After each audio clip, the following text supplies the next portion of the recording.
Matapos ang flag ceremony nung Lunes ay naging sobrang abala ang gobernadora sa napakaraming activities. Naging panauhin at inducting officer siya ng First PTA Officers General Assembly and mass oath-taking of Confederation of PTA Division of Batangas. Isang maikling mensahe ng pagpapahalaga ang kanyang iniwan sa bawat isang opisyal at miyembro ng samahan. Just to show you how important the PTA is in our education program and the teamwork that we are going to do just to make sure that we can upgrade the quality of education we give to our children. Tama po ba? Andito po tayo ngayon at bubuksan ang programa para lamang po sa inyo. Again, to all of you, maraming salamat at ang oras na ito ay para po sa iginagalang nating PTA Federation. Magandang umaga po sa inyong lahat. At matapos ang kanyang mensahe, ang induction of officers and mass oath-taking ang sumunod. Matapos ang programa ng PTA, ay agad namang nagtungo ang mahal na gobernadora sa kanyang tanggapan sa People's Mansion, kung saan ay kanyang kinilala ang mga empleyado ng Kapitolyo na nakatakda ng magretiro sa taong ito. Nagpasalamat si Governor V sa mga ito at pinahalagahan ang kanilang mga naiambag sa larangan ng serbisyo publiko sa pamamagitan ng pagbibigay ng Certificate of Recognition sa bawat isa. Ikatlong activity ni Governor V nung araw ding iyon ay ang pagpapakilala sa kanya ng mga kawani ng pamahalaang panlalawigan na naka-line up para sa promotion.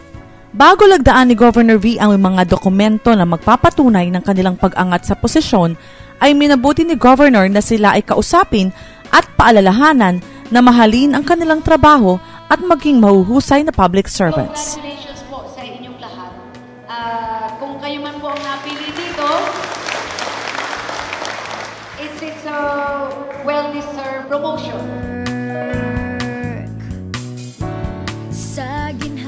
Martes, September 25, Hotel Pontefino. Sa pangunguna ng DENR Calabar Zone at Tanggol Kalikasan ay isinagawa ang First Regional Protected Area Management Board Summit kung saan ito ay dinaluhan ng lahat ng miyembro ng PAMB sa buong Calabar Zone.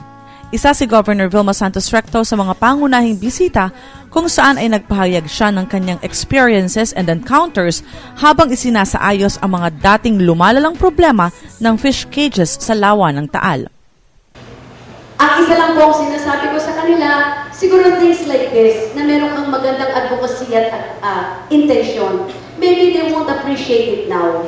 But later on, pag ito ay nakita na pinakikinabangan pa ng kanilang mga anak at magiging anak ng kanilang mga anak, palagay ko that's the only time they will say, in a way, naging tama po ang desisyon na patuloy na pangalagaan po ang lawa at kwalidad ng tubig ng lawa ng Taal.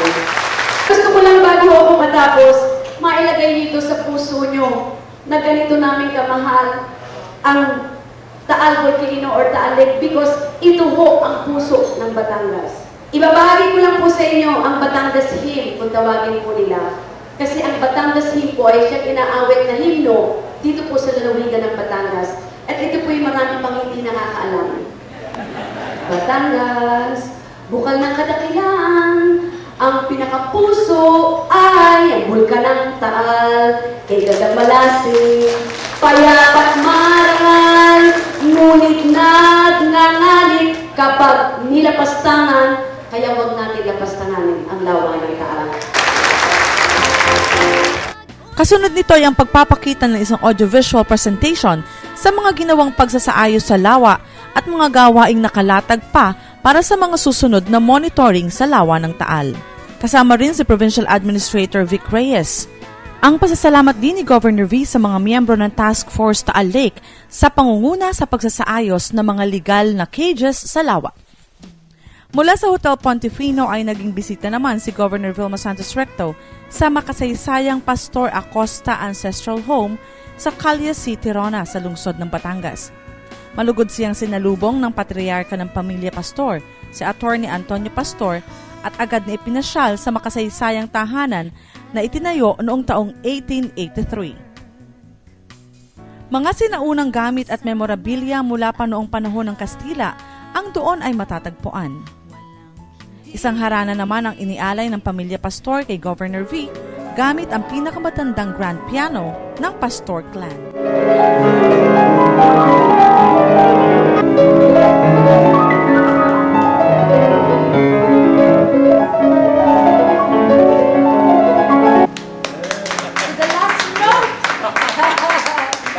Sa kanilang kwentuhan ay naimungkahi ni Governor V ang muling pagbubuo ng isang museo na magtatampok sa mga luma ngunit makasaysayang mga gamit mula sa iba't ibang kolektor. Ito ay bahagi ng pagpapalik-tanaw sa makulay at mayamang kultura ng ating mga Batanggenyo. Samantala, ginanap naman noong September 26 ang kauna-unahang Batangas Fashion Show at E-Costume Festival na pinangunahan ng Provincial Tourism Office sa pangunguna ni Ms. Emily Katigbak at Provincial Government Environment and Natural Resources Office na pinamumunuan naman ni Sir Luis Awitan. Sobrang excited at tuwang-tuwa ang lahat ng mga manunood sa pagrampa ng mga kandidata suot ang kani-kanilang trashion gowns na gawa sa iba't ibang mga bagay na panapon, ngunit muling nagamit bilang trashion statements.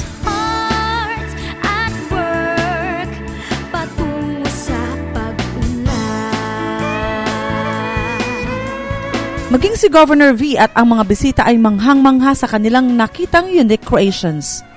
Ang mga kandidata ay mula sa iba't ibang kolehiyo at universidad sa lalawigan ng Batangas. At ito ang naging mensahe ni Governor V noong gabing iyon. Ang kalikasan po ay hindi ipinamana sa atin. Ito po ay ipinahiram lang sa atin. Kaya sana alagaan po natin ito. Dahil kung meron po tayong malinis na komunidad, ay magkakaroon po tayo ng malinis na mga mamamayan at ganoon din po malinis na kinabukasan para po sa inyong lahat. At one perfect example is what we call the eco-costume. This is a costume. Lahat po ng iminodela nila rito ay lalagay po natin sa exhibit. At ilalagay natin, ito ang kaya namin gawin sa pamamagitan ng basura. All-out din naman ang suporta ng Sangguniang Panlalawigan. Dumating at nagsalita si Vice Governor Mark Leviste. Pangalaga at pagprotekta ng ating kalikasan at kapaligiran, lalo higit sa sektor ng turismo. Harana naman para sa mga kandidata ang alay ni Bucalboy at De Leon. Samantala, naging presenters naman sina Board Member Mark Lawrence Alvarez kasama si Ms. Risa de Sosa ng Human Resource Office. At sa sobrang appreciation ni na Governor V at Vice Governor Mark, ay binigyan din nila ng award ang mga naggagalingang designers. Makikita rin ang suporta sa pagdalo ng ating Chief of Staff Sir June Dihan, Board Member Leanda Bolilia, Board Member Rudy Balba at DTI Provincial Director Ruel Gonzalez. Mula sa 10 kandidata ay naging second runner-up si Ms. Eliza Marie Biscotio ng De La Salle pa. First runner-up si Sheila May Otor ng First Asia Institute of Technology and Humanities.